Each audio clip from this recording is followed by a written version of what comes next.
ಅಪ್ಪಿ ಮೆಡಿಕಲ್ ಏನಾದ್ರು ಡೌಟ್ ಇದ್ರೆ ಕೇಳ್ರಿ. ಈ ಸಲ ಮಂಗಳೂರು ಯಾರು ಎಲ್ಲರೂ ಎಕ್ಸಲೆಂಟ್ ಹೊಡಿತೀರಾ? ಜೋಶು ಎಲ್ಲರೂ ಚೆನ್ನಾಗಿ ಹೊಡಿರಿ. All the best. ಹೊಡಿತಿರಲ್ಲ ಎಲ್ಲರೂ ಎಕ್ಸಲೆಂಟ್? ಯಾರ್ಯಾರು excellent first second third fourth group ಹೊಡಿದ್ರಿ ಹ್ಯಾಂಡ್ಸ್ ಅಪ್ ಮಾಡ್ರಿ.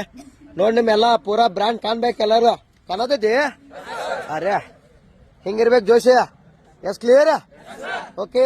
ಇವಾಗ ಏನು ಎಲ್ಲಾರು ಬ್ಯಾಂಡ್ ಹಾಕೊಂಡ್ರಿಲ್ಲ ಪಿ, ನಾಳೆ ಒರಿಜಿನಲ್ ವರ್ದಿ ರ್ಯಾಲಿಗೆ ಏನು ಹೊಡಿತಿರ್ಲ ಅವಾಗ ಎಲ್ಲರೂ ಹಾಕೊಂಡ್ ಬಂದು ತೋರಿಸ್ಬೇಕು. ತೋರಿಸ್ತಿರ್ಲಿಲ್ಲ? Okay, all the best. ಚೆನ್ನಾಗಿ ಮಾಡ್ರಿ ಆಯ್ತಾ?